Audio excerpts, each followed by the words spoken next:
Et le fait média du jour, c'est la nouvelle chaîne d'information de France Télévisions, baptisée donc France Info, qui sera lancée à la rentrée prochaine. Une chaîne qui va devoir se faire une place dans l'univers déjà très concurrentiel des chaînes d'infos existantes.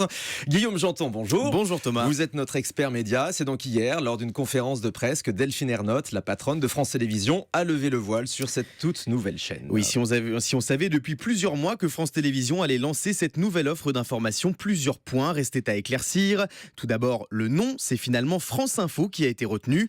La chaîne sera donc une homonyme de la station de radio du service public et ce n'est pas un hasard. Une bonne partie des 176 personnes qui formeront les équipes de France Info seront issues de Radio France.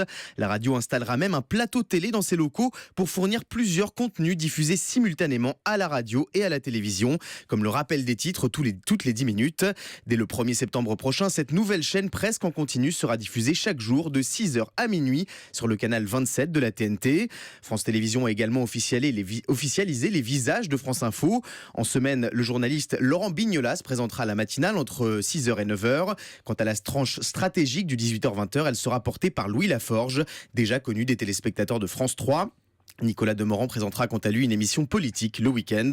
Enfin, Delphine Ernotte a dévoilé l'habillage de la chaîne, un logo épuré accompagné de 2 points jaunes en rappel de la charte graphique de la radio créée en 1987. Pour l'habillage sonore, France Info a fait un choix pour le moins original. C'est le compositeur Jean-Michel Jarre qui produira les jingles et autres virgules sonores de la chaîne. Ça promet d'être moderne. Maintenant qu'on en sait plus sur cette nouvelle chaîne, quels sont les enjeux pour France Info à la rentrée ? Eh bien, l'enjeu principal, Thomas, il est de taille, c'est de se faire une place parmi les chaînes info déjà bien implantées pour la plupart, BFM TV, iTélé et LCI.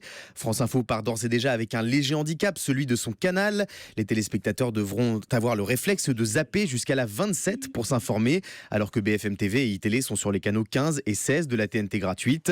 Mais pour se distinguer de ses concurrents, France Info compte jouer sur ses atouts. Tout d'abord, son aspect 2.0. La chaîne s'adaptera aux nouvelles technologies. On pourra aussi bien la regarder à la télévision que sur son smartphone. Elle sera d'ailleurs lancée sur Internet avant de voir le jour sur nos bonnes vieilles télés. Et puis France Info compte évidemment faire la différence d'un point de vue éditorial. Elle ne compte pas être dans l'hyper-réactivité comme BFM TV. Delphine Ernotte l'a affirmé hier, elle préfère que France Info rate un scoop plutôt que de donner une mauvaise information. La chaîne proposera donc un traitement plus posé de l'info avec du décryptage et des magazines de débat.